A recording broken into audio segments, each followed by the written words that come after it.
Hello and welcome to Astro SuperSport. My name is Roshan Narayan and it is a Wonder Football Countdown. Of course, it is a Friday, so let's get this show on the road. To my right, I've got Ashley Westwood again in the studio. Ashley, pleasure having you back. The usual suspects in Stan and Steve join us in the studio. Plenty to talk about, but since there's plenty to talk about, we've got another guest joining us from our Astro Arena studio, the big kahuna of fourthofficial.com.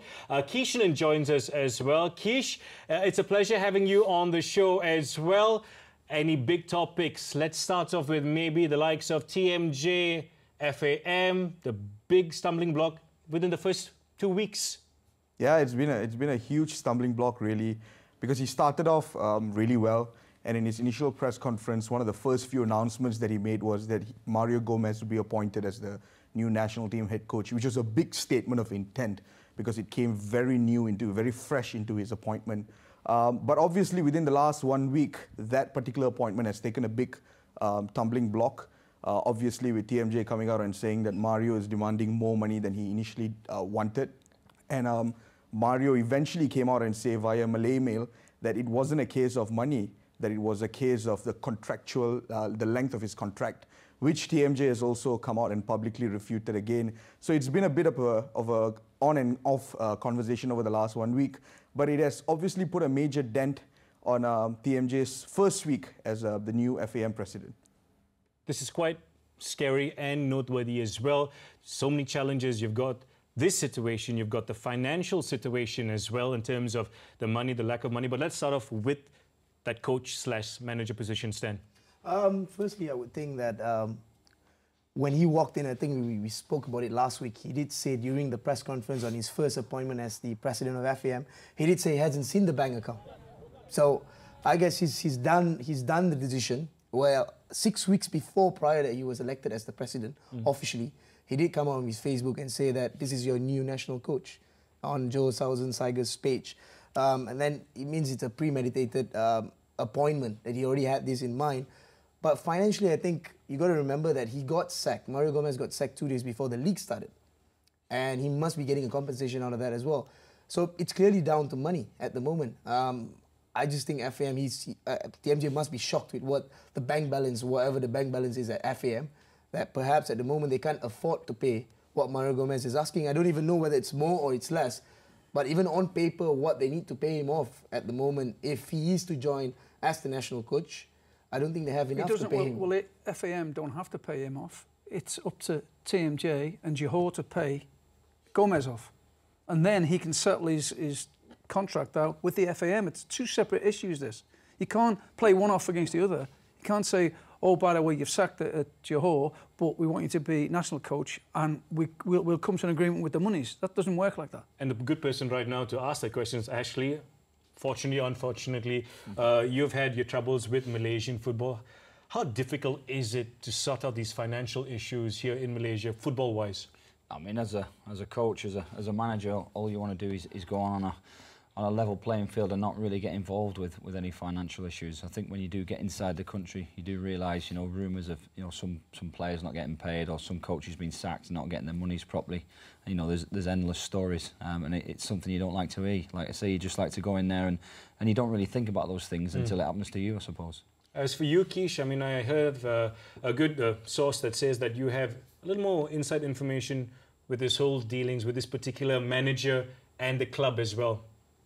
Yeah, I mean, we can't forget that TMJ's ongoing crisis with Mario Gomez is not entirely fresh. It may look fresh within the national team landscape, but even during his time at Johor, the way in which his stint ended at Johor wasn't too ideal, because reports from Greek newspapers, La Gazzetta in Greece, even widely spoke about the fact that Mario Gomez's son, who is also his agent, is also Jorge Pereira Diaz's agent, the JDT player that eventually left the club on bad terms. So there was a bit of a triangular conflict happening in Johor back in December as well, which supposedly, according to reports, played an integral role in Mario Gomez eventually leaving the club. So you've got to really wonder if any of that, whether there's any residual feelings from or conflicts from that particular issue that has taken place or involved or influenced the ongoing saga between Gomez and TMJ and FAM. It's a bit silly right now.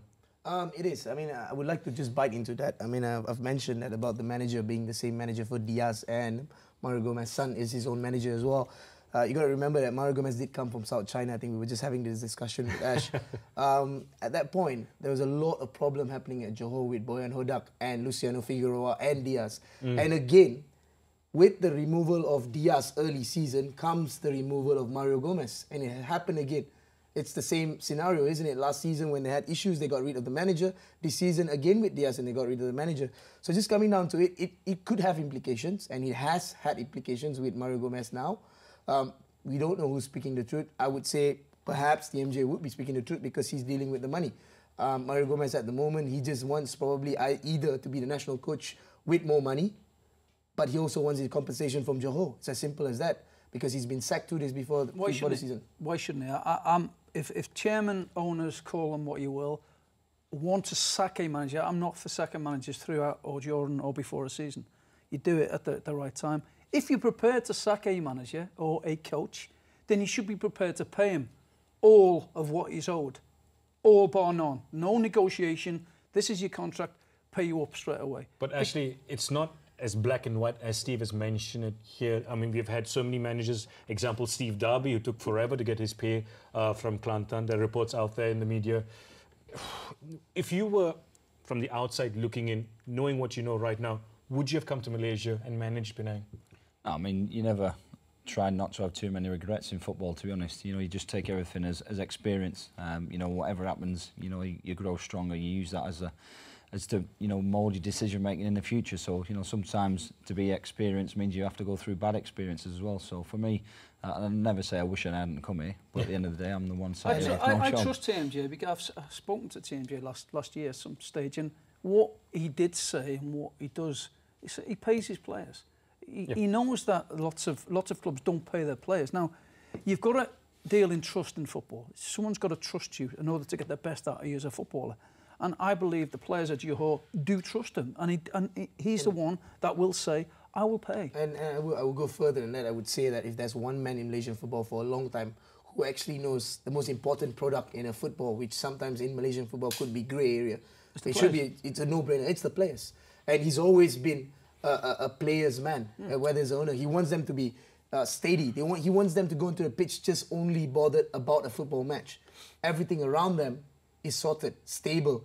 They're well off. If you're not getting paid, so there's you haven't been paid for 2 or 3 months as a footballer, you've got family. Don't forget that people have got the families to live. They've got to pay schooling, food, etc. And that's what he was really, really sad about when he walked into Joe's setup about 3-4 years ago when he only saw 200 fans. So I think in terms of financial, Johor has set a standard. That's why they went on to win. It pays dividends. They went on to win the AFC Cup. I just think this is more than Johor. This is already FAM. Yeah. Even though we're speaking about the contracts of Mario Gomez, it's with FAM, and he's shocked seeing their bank balance. It's as simple as that. I've been informed that Keish would like to say something. You want to drop a bomb? Keish, what is it? No, not really. I'm very curious. I would like to ask this question to Ashley, really, because Mario Gomez has come out in public via Malay Mail and said that, look, this wasn't a case of money. It was a case of me wanting a 2-year contract so that I'll be able to implement bigger changes on the national team as opposed to the initial 1-year offer that was put on the table by FAM and TMJ. Now, my question to Ashley is from the perspective of a manager, how important is it to be given an initial certain amount of length on your contract so that you're able to implement those changes? Or do you agree with Gomez in a sense that 1 year is a bit too short? Yeah, I think it depends on what kind of manager you are.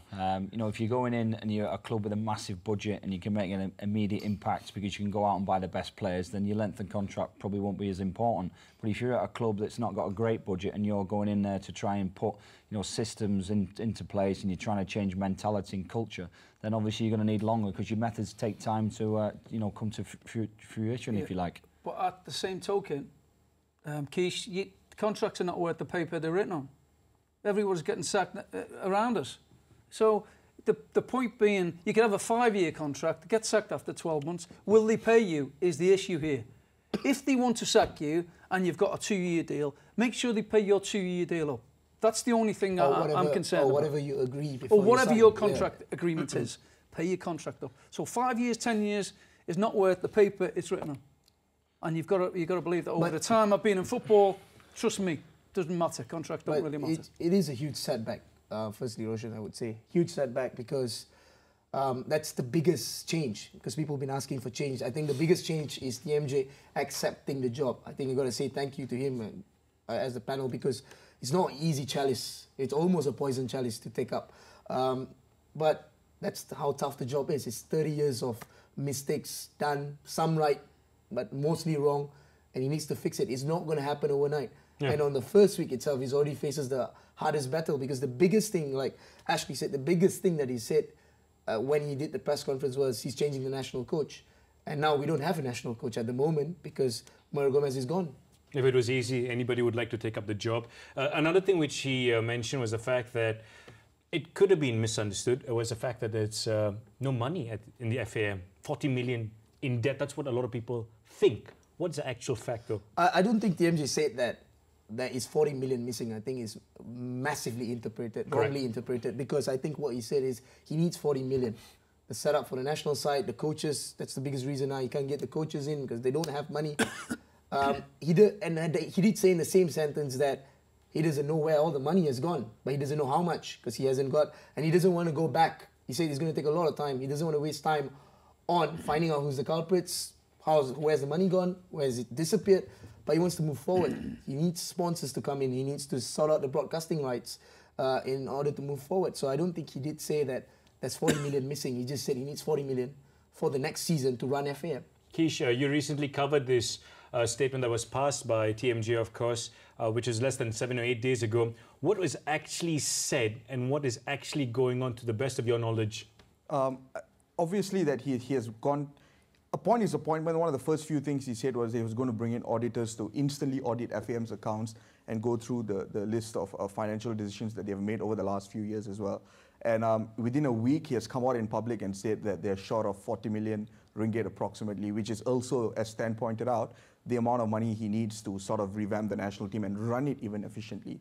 But it's kind of weird because the next question becomes, if you know that 40 million is missing, shouldn't this auditing process also point out where those money was spent, where the mismanagement happened, and should there be tangible examples or evidence of financial mismanagement within FAM? Would it also be crucial for TMJ and his new leadership at FAM to bring those individuals who made those decisions in the past to justice? Because these are individuals who spent millions of ringgit that could have been used for better purposes within FAM, and they've mismanaged it in very grave, by making grave and horrible decisions. Yeah, and it is important for TMJ to bring these individuals to justice. Kish, but how much more important it is to move forward than to look behind? Because at the moment, this auditing, trying to find the culprits, what's gone wrong, especially with the broadcasting rights for the past 2-3 seasons, because a lot of money was promised, nothing's in the bank account, and you can go and dwell into it, but we've got 5 games for Asian Cup qualifiers in the next 10 months. How more crucial is that in comparison to trying to find the guilty party? So where are you going to spend your time on? What if the culprits are still there?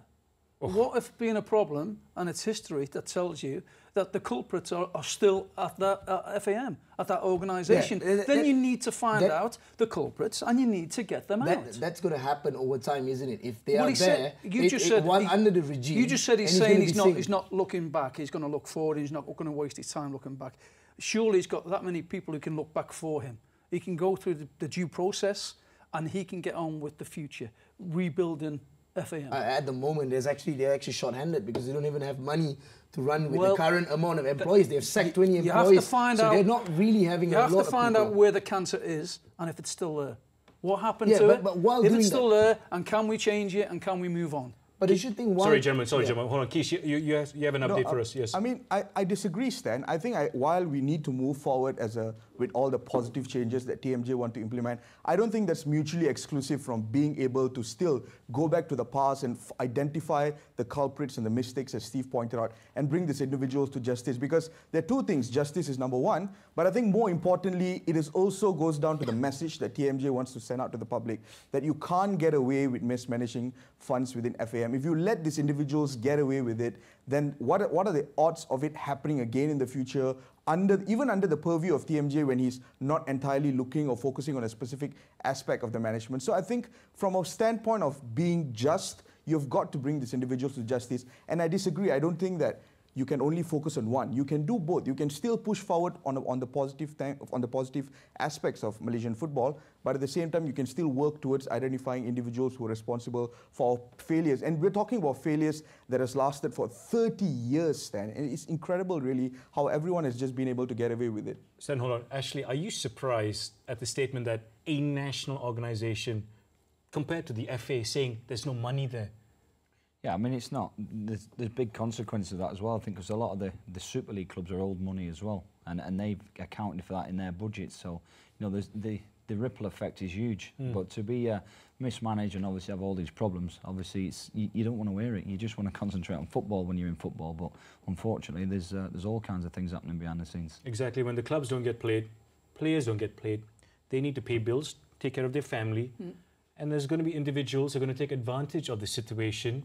You know, i.e. match fixing. It's just happened here in Malaysia. 3 Malacca boys. Unfortunately for you, Stan, it's close to home, as in you know a few of them. How disappointing was it to hear that story break? But it's been something that's been a bug in Malaysian football since you heard the 1994 when we got rid of 96 players, and not surprised that few of them we were involved then. The bookies are still involved today. It's a massive loophole. I mean, if you go back, Ashley Macca's been in the game for a long time. It's one of the toughest things to eradicate in football. It's not as easy as it's seen. It's good that they've caught one of the big fish, but still is a long way from it. And that's why I think what TMJ said at Johor is why we got him as the president of FAM. The first thing he did is, if the players are not financially well off, then they can be tempted to do things which are wrong, ethically wrong, which what he did. Financially, all of them were in a good place. I'm just coming back to Kish. There's no wrong in going and finding out the culprits. You get the culprits out, not going to get you 40 million to run the next season. So it's important for you to secure sponsors. But while doing this, you will eventually find out the guys that have been the crooks for these many years. Who stole the money from the organisation. Basically, but you got to look forward, because now finding the culprits are not going to get you sponsorships. Finding the culprits, you still have to find while them. Doing that, Macca. You still. But what I'm saying, fans, what is your primary objective right now? Well, yes, it's to move forward. But Yes. sometimes you can't move forward if you haven't got rid of the cancer that's already there. You must get rid of the cancer, right? That Absolutely. doesn't mean to sit on it and completely look back. The fans and the people who support Malaysia football, who've been supporting for 30 odd years and longer, have been cheated for a long, long time. They need to know exactly what's gone on with the money and who's to blame. Simple as. Fair enough, they need to get against her. But I'm just saying, just ask Ash, when he took over Penang, this is a team that, survived on the last day with a last-minute goal, and they survived in the Super League. He's taken over. What he's done from day one is to look forward. Am I right, Ash? You look forward from last season. There's a lot of things and factors that you needed to fix, but you kind of look forward for the coming season, isn't it? And that's how you set up the side in Malaysia, right? Ash was a coach with respect. He's not the general. He's not the top man but at an organisation as the football as FAM. But so when you're the top man, like he is, he has to go through his due diligence. He has to find out the culprits. That's his job. That's what the public want him to do. That's what you want him to do. That's what we all want him to do. Yeah, but at the moment, TMJ's appointment comes as if he can score 50 goals a season. You've got to remember that. That's what the Malaysian fans think of him, because it's. But that's the truth, isn't he? Like this beacon of hope. Yeah, because they want Malaysia to be in the Asia Cup, in the next possible Asian Cup. They want Malaysia to be in the next World Cup. But he's not our goal scorer. He's the president. I agree with you. But what is expected of him is more than a normal president's expectation. If he needs to be the coach, he will need to be the coach. If he needs to be a striker, he probably need to be on the pitch, because that's what the fans expect of him after what has happened for the past 30 years. I expect Kish to have some sort of knowledge with regards to this whole fiasco, finances and the FAM. Kish, what is actually going on? I mean, you can draw comparisons between both scenarios, the match fixing and even the financial scandal with FAM as well. I think if you were to draw parallels, the first thing you can spot is the fact that we have identified that there is a problem. So even in the match fixing, you know that there's an issue with match fixing. You know that these 3 players were involved. But do we just arrest them put them in jail, catch the bookie, put him in jail and move on from there. Yes, it's ideal to want to move on from a particular problem because it's always good to be positive. But it's equally important to go back and reanalyze as to how these 3 players were even dragged into the bug to begin with. How did the bookie manage to find and gain access to them? Because only when we identify these problems will we then be able to close the loopholes. And that applies similarly to FAM as well. In an ideal world, we'll all love to move forward. But it's vital for TMJ and his new regime to go through the records and identify individuals, and not just identify individuals, also identify how these individuals use certain loopholes within FAM to profit out of themselves. Because for all you know, those culprits may still be there, but those loopholes may also still be there. Then those loopholes, especially the ones within the FAM constitutions, it's well documented, needs to be closed. Okay, that's a fantastic question, and we've spoken about things that he needs to get done immediately, but Ashley, from a perspective in terms of a timeline, how much do we give him? How long do we give him? Because we all want a miracle in Malaysia to happen with regards to football. What is a timeline you think is fit for him to change things around? Well, it's certainly going to take some time. The amount of problems he's got off the field is huge. But I think what he needs to do now is just go out there, get a coach, you know, look forward to some games, try and win some football matches, and then obviously take care of his business off the field. But I think the most important thing is to get some stability in there within a coaching perspective. Steve, for yourself? It's going to take time, maybe a couple of years. And this is where Gomez is saying, well, you give me 2 years. He's right. Why not give... He's going to give himself 2 years, at least 3 years before he settles the stuff out. So in that meantime, give the coach his 2 years that he wants. Because it's going to take him time as well to get his playing style, to get the players he wants, to shape... Fitness. Everything. It takes a long time to get players to buy into your way of coaching. So there's nothing wrong with giving someone a 2-year deal. If that's what it is, that's what it takes, that's what it takes. Mr. Bernard? 30 years. Give him 30 years. He's targeting 2026, the World Cup. Because the previous regime had 30 years. So he deserves 30 years, isn't it? I mean, I think step by step, he might be like Wenger, he might still be there. You know. No, but to be on a serious note, I think he deserves at least 2 as terms. much time as he needs, Yeah, you have 2 to give him. 2 terms will be good. 2 terms is almost 8 years. Well, give him, that give him as long as he needs. And we'll needs. see progress even on the first term. I believe that he will bring a lot of difference to what it was. Keish, I'm going to give you the final words with regards to TMJ, what he did at JDT. He ruled with an iron fist. A lot of people accept that. Yeah. Will he be allowed to use that same approach with the FAM? At the risk of sounding like a football romantic, I'd like to say that 5 years is potentially enough for TMJ. But of course, you've got to take into consideration the different factors that come into play. The fact that in FAM, it wouldn't be as easy because you have things like the constitution to control certain decisions and how they are made. But at the end of the day, TMJ has got the public support. He's got the support of the players, which is very, very important as well. And he seems to be making waves in terms of people supporting him within the organization as well. So I think from the perspective of the national team, it'll still take some time. It'll still take about 10 years. I'm not even sure of the 2026 World Cup target. But I think for us to have tangible changes with regards to youth development structure, in terms of how clubs run professionally, it can be done in the next 5 years. The key thing right now for me is, besides identifying the culprits, it's also determining how he goes on and works with Khairi Jamaluddin's BRAIN project, NFDP, and how he integrates that with his plan or proposed youth development structure at FAM. Keish, it's been an absolute pleasure. Now I know why you're in charge of fourthofficial.com. Thank you very much for joining the show. This is where we bid farewell to Keish. We shall see you soon. As for now, we'll have to take a quick break. And when we return, we'll be busting this man's brains, along with these two as well, with regards to the Premier League and Pep Guardiola. That's coming up next, right here on Astro SuperSport.